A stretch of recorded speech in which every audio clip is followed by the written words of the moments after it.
Halo Impacters, apa kabar?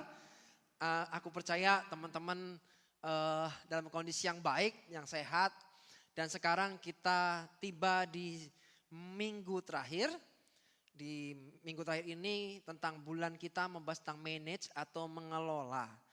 Dan yang terakhir ini ketika saya berdoa saya diingatkan satu hal bahwa ada satu lagi yang harus kita manage. Jadi begitu penting karena banyak justru anak-anak remaja tadi pagi waktu Sunday Service ya aku ini bahas tentang banyak anak SD, banyak anak SMP yang mengalami gejala-gejala depresi.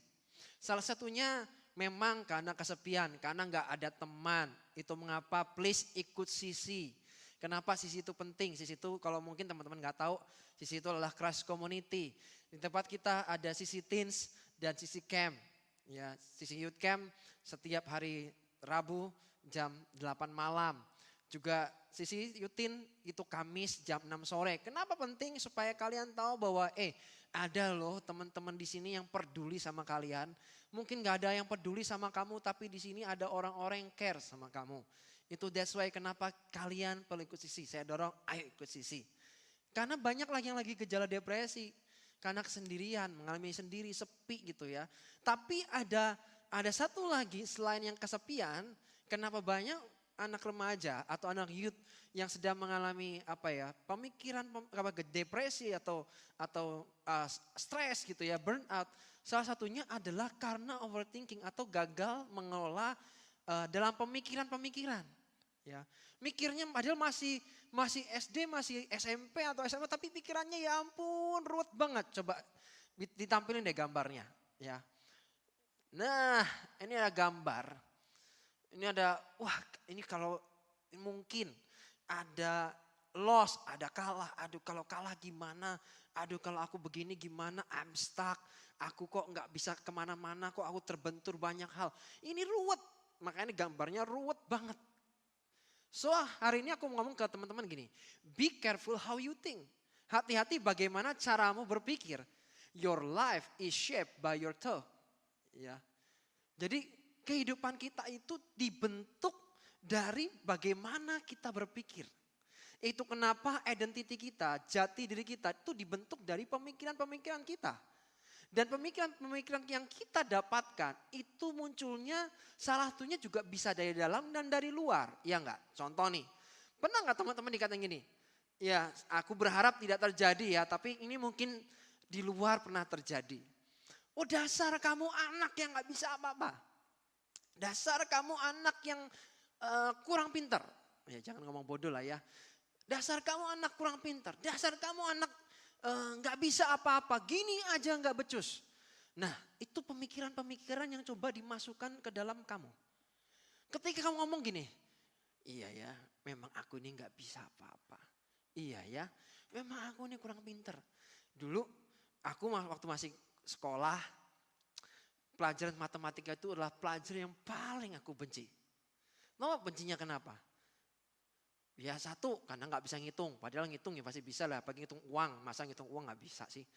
Nah, ketika itu ada satu guru saya berkata bahwa disuruh panggil ke depan, disuruh ngerjain papan tulis, nggak bisa ngerjain. Terus malah dia ngomong apa? Bodoh kamu gini aja nggak bisa. Nih, karena yang ngomong adalah guru. Itu masuk. Dan saya berkata, memang di matematika saya tidak bisa. Itu nyantol di sini. Pemikiran-pemikiran tuh muncul. Saya nggak mampu, saya nggak bisa. Mungkin siapa? Valen apa BB ngasih sebuah memberikan sebuah kepercayaan. Coba dong kamu melayanan di sini ya. Tiba-tiba kamu punya pikiran, saya nggak bisa, saya nggak mampu. Itu muncul dari mana? Muncul kan dari pemikiran kan. Itu semua muncul dari pemikiran. That's why kenapa pemikiran kita itu membentuk hidup kita akan menjadi seperti apa sehingga kita perlu mengolah dengan baik. Apa kata firman? Roma pasal 12 ayat 3. Ya, coba ditampilkan. Roma pasal 12 ayat 3 kata ini. Berdasarkan kasih karunia yang dianugerahkan kepadaku, aku berkata setiap orang di antara kamu ya Janganlah kamu memikirkan hal-hal yang lebih tinggi daripada yang patut kamu pikirkan, tapi hendaklah kamu berpikir begitu rupa sehingga kamu menguasai diri menurut ukuran iman yang dikaruniakan Allah kepada kamu masing-masing. Jadi kita tuh berpikir, disesuaikan, diatur, dikelola. Jangan berpikir ke hal-hal yang jauh lebih tinggi. Mikir ke depan boleh, tapi jangan over. Segala sesuatu yang over, sesuatu yang berlebihan itu nggak baik. Nangkep ya? Nangkep ya? Semua yang over itu pasti nggak baik. Berpikir boleh nggak? Ya harus dipikir. Masa depan perlu dipikir nggak? Oh ya harus dipikir. Cuman jangan over. Cuman jangan berlebihan. Ya. Kenapa? Kalau dipikir, waduh kalau gini gimana? Ini gimana? Ada hal-hal yang memang kita harus berjalan dengan iman kita. Memang ini di luar kesanggupan saya, ini memang di luar pemikiran saya, ini di luar kemampuan saya. Tapi saya percaya bahwa kita punya Tuhan dan Tuhan di dalam kita. Sehingga ketika Tuhan menyertai kita, maka apa yang kita perbuat dibuatnya berhasil. Amin. Jadi jangan berpikirnya yang terlalu jauh, aduh gak bisa, aku gak bisa. Itu kan kata kamu yang ngomong gak bisa. Sama kayak aku dulu juga disuruh ngomong begini, bisa gak? Mana bisa. Dulu aku ingat waktu disuruh sharing waktu di Komsel gitu ya. Coba dong Abed sharing. Cuman bisa ngomong satu kalimat, Tuhan Yesus baik. Abis itu gak bisa ngomong apa lagi teman-teman. Kalau bisa ngomong panjang lebar begini, itu karena satu, punya komitmen pastinya. Saya punya komitmen untuk bertumbuh. Kemudian selain komitmen, kamu perlu yang namanya konsistensi. Kamu perlu melakukan itu secara terus menerus periodik sehingga dari konsistensi itu menjadi sebuah kompetensi. Hal-hal yang tadinya kamu gak bisa jadi bisa. Aku ini bukan tipe pemimpin tadinya teman-teman. Lebih suka ngekor, lebih suka ngikutin orang. Gak bisa mimpin. Tapi karena aku belajar. Aku mencoba mengendalikan pemikiran-pemikiranku yang berkata, aku gak bisa, aku gak layak. Itu dikendalikan demikian rupa melalui metanoia, melalui pembaruan pikiran. Ya. Aku percaya bahwa kebenaran itu ada di atas realita kita. Jangan biarkan kenyataan itu yang mengendalikan hidup kita. Harusnya kebenaranlah yang di atas realita kita. Terus diatur. Memang gak mungkin gak bisa. Aku cerita sedikit lah. Sebenarnya sih nggak pingin, cuman kok di hati kok suruh cerita ya sudahlah cerita lah ya. Kemarin aku sempat dikasih kepercayaan untuk mengisi sebuah community di Jakarta. Dan itu yang ngikutin berbagai macam daerah di Indonesia. Dari macam-macam dari pulau-pulau menurutku cukup terwakili. Tapi setelah selesai, aku nggak mikir apa-apa teman-teman. Tiba-tiba dikontak sama satu pastor berada di luar negeri. Dan beliau berkata, mau gak pastor berkenan untuk mengisi di tempat saya? Wow, itu suatu kehormatan sekali. Jadi tanggal 7 Mei, besok saya akan mengisi satu gereja di Amerika. Dari orang yang gak bisa ngomong. Kamu pikir saya bisa ngomong? Gak bisa ngomong. Ini sudah di luar pemikiran, ini sudah beyond. Sudah melebihi dari apa yang saya pikirkan. Tuhan itu bisa menjawab doa kita lebih dari apa yang kita pikirkan teman-teman. Jadi maka jangan over, jangan dipikirin sendiri. Karena biarlah Tuhan yang menjawab kebutuhan kita, menjawab doa kita jauh lebih dari apa yang kita pikir. Amin, sampai sini? Jadi jangan terlalu bahasa Jawa enak, jangan terlalu nemen. Nah itu, karena kalau nemen nanti kita bisa sakit. Nah, kemudian ada gambar. Mungkin ada gambar lagi berikutnya yang akan kita lihat dan tampilkan.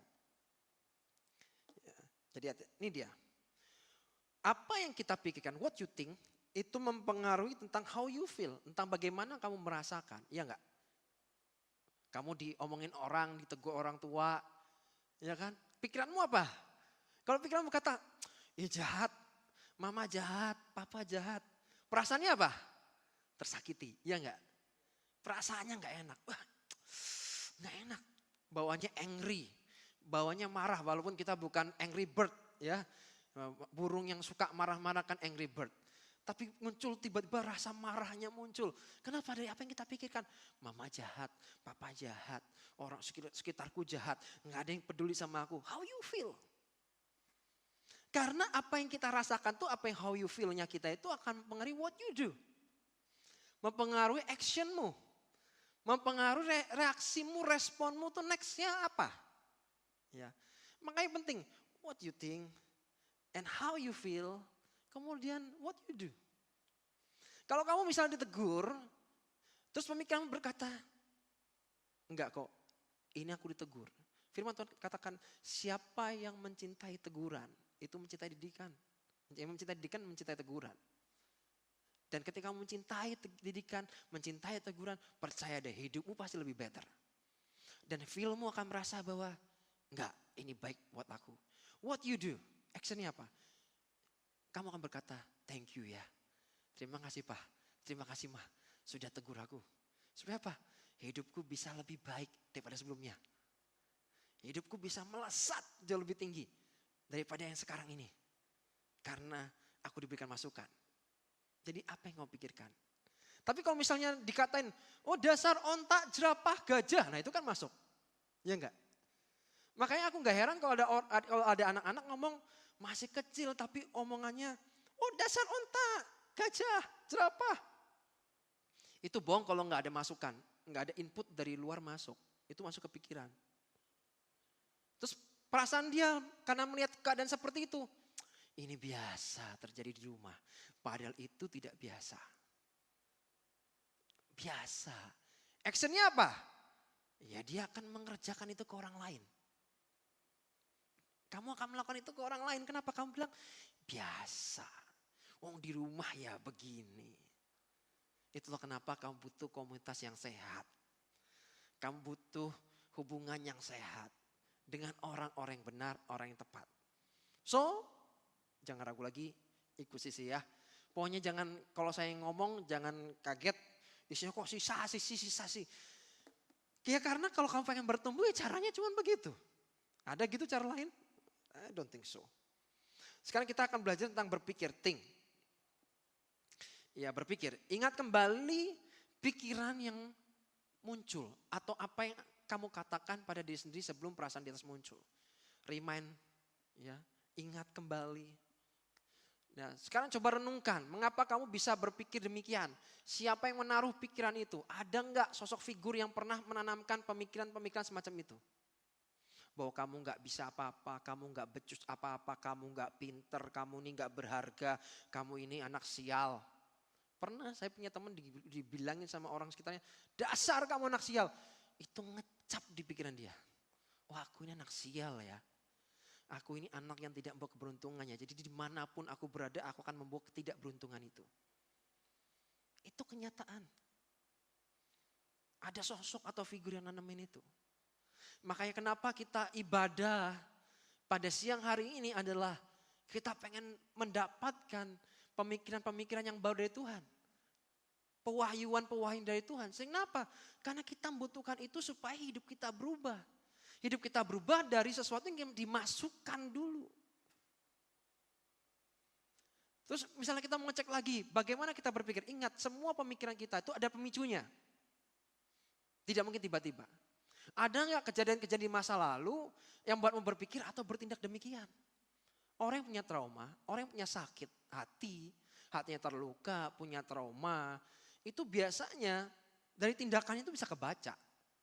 Saya kalau lihat anak youth misalnya, dari membacanya gimana? Lihat caranya ngomong, lihat caranya bertindak. Itu kebaca. Gitu loh. Itu nggak bisa, ini mesti anak ini tersakiti. Anak ini kenapa dia caper banget jadi orang? Ini mesti kurang perhatian. Tidak ada yang peduli sama dia. Nggak ada orang tiba-tiba saya pingin jadi anak nakal. Oh nggak ada.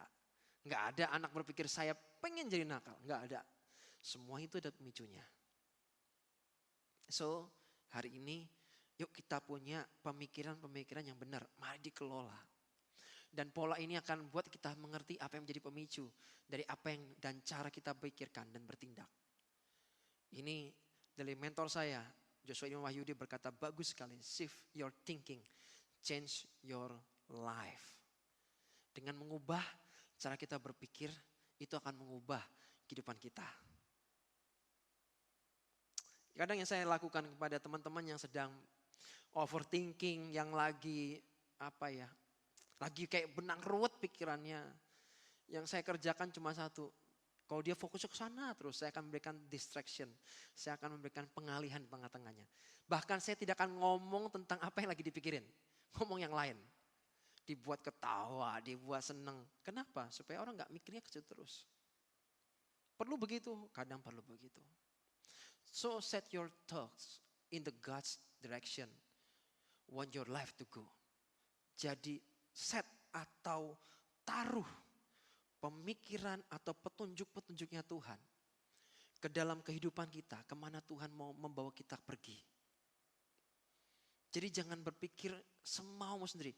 Firman Tuhan katakan ada orang yang berpikir bahwa jalannya itu lurus, tapi menurut pandangannya sendiri. Kenapa kita tidak berpikir menaruh bagaimana petunjuk Tuhan, God's direction itu, petunjuknya Tuhan atau pemikiran-pemikiran Tuhan kita taruh dalam hidup kita. Dan kita mencoba mengaplikasikan, mencoba menjadi pelaku firman dalam kehidupan sehari-hari. Sehingga itu yang mengubah kehidupan kita. Sehingga kita bisa berjalan lebih jauh. Gitu. Kalau Anda cuma berpikir, banyak orang berpikir, Kak komunitasku kecil, Kak gerejaku kecil. So what? Dengan gereja yang kecil, gereja yang tempatnya lebih kecil atau komunitas yang cuma 1-2 orang. Jangan fokusnya ke sana, tergantung cara kamu berpikir, manage your thoughts. Ketika kamu berpikir bahwa begini, memang komunitasku kecil, memang gerejaku kecil tempatnya. Tapi kalau kamu punya pemikiran, tapi aku percaya gereja yang kecil ini bisa memberikan jadi dampak bagi banyak orang. Bahkan di luar daerah, bahkan di luar negeri. Kamu akan punya cara pelayanan yang berbeda. Kamu punya cara berpikir yang berbeda, kamu punya cara bertindak yang berbeda. Beda kalau orang terkungkung. Ya udahlah, kita kan emang kecil, ya udahlah, seadanya aja dan yang lain. Bagaimana kamu bisa besar? Bagaimana kamu bisa memberikan dampak? Bagaimana kamu bisa diterang? Tergantung caramu berpikir. Saya setiap kali mempersiapkan firman Tuhan, I don't care berapa banyak yang datang. How many people come? I don't care. Kenapa? Setiap kali saya mempersiapkan kebenaran firman Tuhan, yang saya tahu saya mempersiapkan layaknya saya mau KKR. Jadi mau berapa banyak yang datang, I don't care, saya gak peduli. Karena saya sedang melayani Tuhan. Fokus saya bagaimana saya bisa diberkat sebanyak mungkin orang. Bukan hanya sekedar yang hadir. Saya ingat 2 minggu lalu. Ketika saya bicara soal manage your emotions. Mungkin teman-teman yang remaja youth itu kan masih berkobar-kobar, gampang reaktif lah, gampang marah, gampang tersinggungan. Coba deh kamu dengar yang manage your emotion, ada di YouTube channel JKM Mawar Sharon. Sampai hari ini saya mendapatkan testimoni, mereka berkata, itu dari luar, bukan dari gereja ini bahkan, itu dari luar-luar pada ngomong, thank you pastor, sangat relate, sangat memberkati hidup saya. Saya diubahkan, saya punya cara berpikir yang benar. Banyak yang sangat menolong, sangat membantu. Kok bisa pas dengan apa yang saya alami? Jadi kalau kita berpikir cuman sekelumit, cuman ada di tempat ini, kita hanya berpikir yang kecil-kecil. Tapi kalau kamu punya berpikir yang besar, karena kamu tahu ada pemikiran Tuhan, ada petunjuk Tuhan yang kamu tanamkan dalam pemikiran kamu. Caramu bertindak pasti berubah. Caramu sekolah akan berbeda. Caramu kuliah akan berbeda. Aku percaya ketika dalam keluarga pun, sikapmu kepada orang tuamu, kepada saudara kandungmu, atau saudara-saudara yang lain akan berbeda juga. Di dalam Roma pasal 12 ayat 2 dikatakan, janganlah kamu menjadi serupa dengan dunia ini, tapi berubahlah oleh pembaruan budimu. Atau bahasa Inggrisnya renewing of your mind. Pembaruan pola pikir. Sehingga kamu dapat membedakan manakah kehendak Allah, apa yang baik, yang berkenan, dan yang sempurna.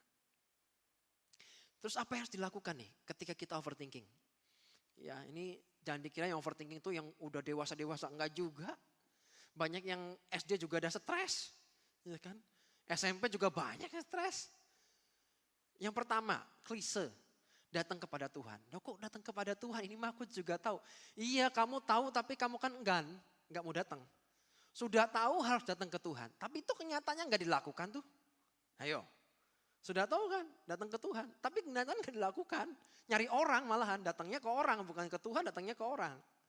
Harusnya ketika kita seperti ini, datanglah ke Tuhan. Kenapa? Karena dalam Tuhan akan terjadi pertukaran. Ketika dalam hadirat Tuhan kita akan mulai pertukaran. Yang lemah akan dikuatkan. Ya, kelemahan digantikan kekuatan. Yang kesesakan lagi sesak, Tuhan akan berikan kelegaan. Di situ terjadi pertukaran. Makanya datang ke Tuhan. Yang lagi ribet pikirannya, Tuhan akan berikan damai sejahtera. Akan ditukar, makanya datang ke Tuhan dulu. Yang kedua, jika memungkinkan, kalau kamu mungkin sudah kuliah atau mungkin bekerja. Jika memungkinkan, segera tinggalkan lokasi yang membuat kita jadi terpacu untuk overthinking. Kalau memungkinkan, oke, kalau memungkinkan. Kalau tidak memungkinkan nanti bolos dong, kabur gitu ya. Tidak bertanggung jawab. Kalau mungkin, kalau tidak memungkinkan jangan. Stay di situ, cari Tuhan. Yang ketiga, jika memungkinkan minta jeda atau waktu untuk berdiam diri atau menenangkan diri penting. Rest, betul-betul rest. Setiap kita ini seperti kayak handphone. Kalau handphone ini nggak pernah rest, ya, pokoknya nggak pernah mati, di onin terus, dicas terus. Mau tanya, kira-kira nih baterainya gimana? Gelembung nggak kira-kira nih? Baterai ini handphone saya baterainya tanam. Lama-lama tadinya datar begini, datar, karena dipakai terus, dicas terus. Apa? Gelembung kan? Kadang kan overheat kan, dalamnya terlalu panas kan? Akhirnya digelembung. Ini pasti udah begini lowbat nih, gampang lowbatnya. Sama dengan kita itu juga sama, kita butuh rest. Kita butuh istirahat. Jadi jangan terus begitu. Ya. Yang keempat nih, segera tutup semua pikiran dan alihkan pada sesuatu yang benar-benar berbeda. Arahkan dengan sesuatu yang berbeda. Capek, datang ke Tuhan, setelah itu diarahkan ke yang lain. Apa yang membuatmu, mungkin bahasanya keren sekarang me time. Ada me time. Kalau saya di rumah ya senangnya nggak ngapa-ngapain, ya udah di rumah gitu aja. Sambil nonton, sambil asenan, nah udah selesai. Itu aku. Ya. Beberapa mungkin, oh saya pengen ke mall. Ya silakan, tapi datang ke Tuhan dulu, baru ke mall. Jangan dibalik, ke mall dulu baru ke Tuhan. Jangan, ya salah. Ke mall pun kamu pikir dengan keramaian yang ada, kamu bisa happy. Enggak juga, kamu menemukan kesepian dalam keramaian juga bisa. Jadi jangan cari yang lain dulu, cari Tuhan dulu. Yang kelima, speak life. Perkatakan yang baik, perkataan kehidupan. Ingat apa yang kita perkatakan itu akan mengubahkan. Mengubah apa? Lama-lama pikiran kita juga nyantol di perkataan kita. Makanya hati-hati dengan cara kita berkata-kata. Matius 11 ayat 28 dikatakan, marilah kepadaku semua yang letih lesu dan beban berat. Aku akan memberikan kelegaan kepadamu. Karena hanya dalam Tuhan terjadi pertukaran. Kesesakan kita ditukar dengan kelegaan, kelemahan kita ditukar dengan kekuatannya. Dan hanya dalam Tuhan, hanya dalam hadirat Tuhan kita bisa mendapatkan kekuatan untuk menghadapi sibuknya dunia ini. Ini kan pikiran kita ruwet banget. Kalau kita tidak rest dalam hadirat Tuhan. Tadi malam saya menyembah Tuhan, worship. Di saat saya nggak bisa tidur gitu ya. Ini pikiran lagi banyak. Apa yang saya lakukan? Rest. Worship dalam hadirat Tuhan. Ya. Ada apa ya? Saya belajar ketika saya worship dalam hadirat Tuhan ada ketenangan. Ada damai sejahtera. Baru bisa tidur. Serius. Ya. Saya tadi malam nyanyi 2 hari yang lalu ya, malam lah. Tadi 2 hari yang lalu. Yesus, Yesus, dengar doaku. Saya ulangi. Saya merasakan hadirat Tuhan turun dan di situ saya mendapat kedamaian. Baru setelahnya saya bisa rest. Jadi perkatakan yang baik. Filipi pasal 4. Ayat 6-7. Janganlah hendaknya kamu khawatir tentang apapun juga. Tapi nyatakan dalam segala hal keinginan pada Allah. Dalam doa dan permohonan dengan ucapan syukur. Damai sejahtera Allah yang melampaui segala akal akan melera hati dan pikiranmu. Dalam Yesus Kristus. Ini wow banget. Ternyata teman-teman gini. Apa yang kita khawatirkan, apa yang kita takutkan. Ternyata survei, bukan surveinya abal-abal. Ini survei beneran ya. Surveinya ternyata, ini kemarin yang saya lihat 85% ya, tidak pernah terjadi kok kekhawatiran kita itu. 15% aja jadi. Sisanya enggak tuh. 85% apa yang kita takutkan dan khawatirkan tidak pernah terjadi. Terus kenapa kita pikirannya enggak jelas-jelas gitu? Ini dia. Ini di USA ya. 82% kekhawatiran itu tidak terjadi dan yang terjadi hanya 18%. Sorry, revisi sedikit. 82 dibanding 18. Ini angkanya tinggi. Jadi apa yang kamu khawatirkan, apa yang kamu takutkan ternyata enggak juga. Gitu loh. Enggak kejadian juga, nangkep gak? Terus kenapa khawatir? Kenapa takut? Kenapa kok pikirannya kok kemana-mana yang enggak jelas begitu? Gitu. So control your thoughts to manage your reality. Ketika kita bisa mengendalikan pemikiran kita, kita juga bisa mengelola apa yang terjadi di kenyataan.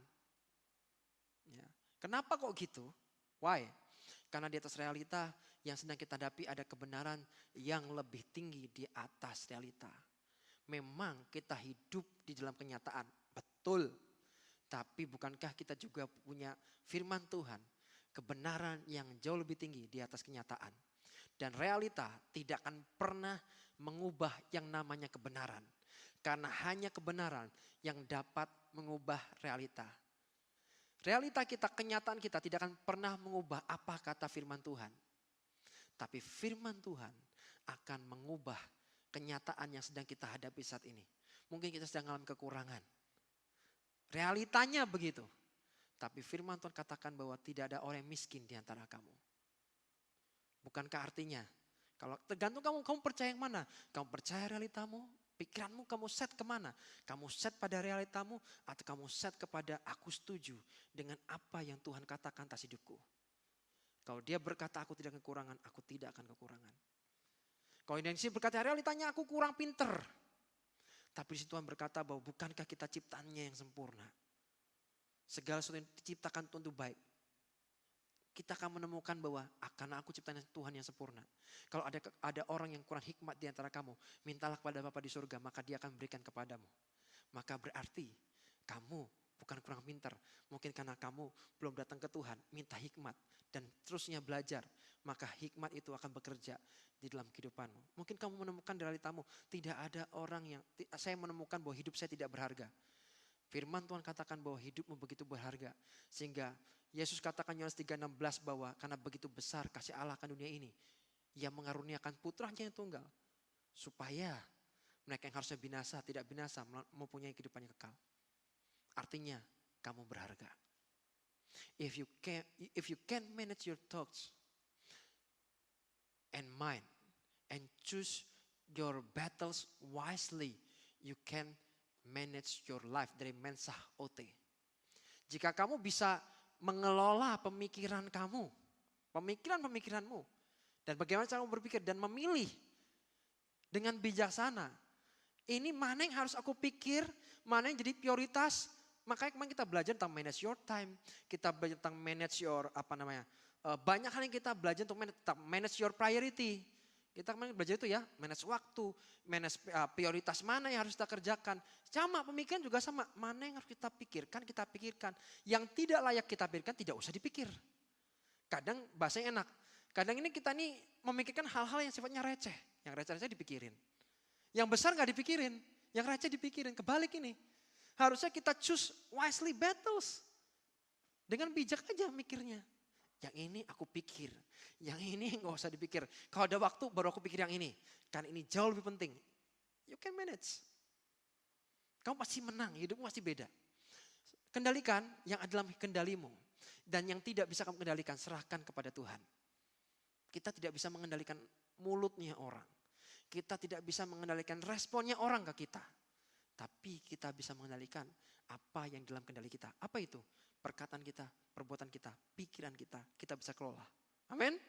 Bahkan perasaan kita juga bisa kelola. Emosi kita bisa kelola.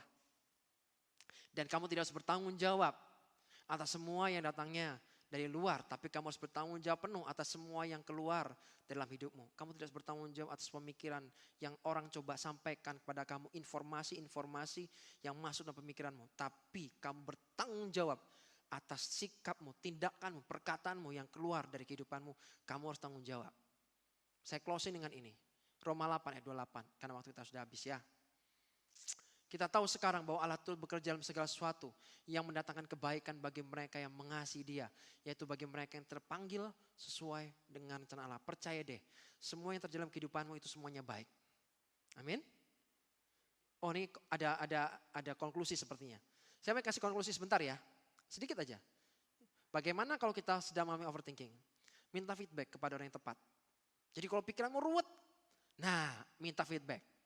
Ya, minta masukan, tapi sama orang yang tepat, sama orang yang benar. Makanya Mazmur berkata, jangan dengarkan nasihat orang fasik. Ya kan? Jadi dengarkan nasihat orang yang tepat. Dan yang paling penting adalah tulis apa yang kita pikirkan. Kalau ini pikiranmu ruwet, gak karu-karuan, tulis apa yang kita pikirkan dan kita rasakan. Itu akan mengurangi beban. Mengurangi beban pikiran, mengurangi beban yang perasaan. Kalau gak tulis cerita, jalannya cuma itu. Dan kata statement terakhir saya adalah you are more than your thoughts. Kamu lebih daripada apa yang kamu pikirkan. Kamu lebih kuat daripada apa yang kamu pikirkan. Kamu lebih hebat daripada apa yang kamu pikirkan. Jadi jangan tergantung kamu setnya seperti apa. Ngelola pikiranmu seperti apa. Aku berdoa teman-teman belajar sesuatu ya pada siang hari ini. Belajar ngelola pikiran sehingga apa yang kita pikirkan, apa yang kita rasakan, tindakan yang kita keluarkan jadi berkat buat banyak orang. Yuk kita berdoa. Tuhan terima kasih buat anugerah-Mu Tuhan. Hamba bersyukur buat siang hari ini. Aku berdoa buat teman-teman yang sedang mengalami pikirannya begitu ruwet. Mikirnya begitu banyak. Tuhan aku berdoa dalam nama Yesus Tuhan. Tolong mereka, jamah mereka satu persatu ya Tuhan. Di dalam nama Yesus berikan mereka pikiran-pikiran Kristus. Berikan mereka petunjuk-petunjuk-Mu ya Tuhan. Bagaimana mereka berperilaku dan bertindak sesuai dengan kebenaran-Mu. Terima kasih Tuhan. Di dalam nama Tuhan Yesus kami berdoa ucap syukur. Yuk mari kita angkat tangan-Mu dan terima berkat Tuhan. Dan biar berkat kasih Allah Bapa, anugerah yang besar dari Yesus Kristus Tuhan. Dan penyertaan Roh Kudus-Nya, persekutuan Roh Kudus yang makin intim, makin manis. Sampai pada kesudahannya. Di dalam nama Tuhan Yesus dan percaya katakan amin. See you next week.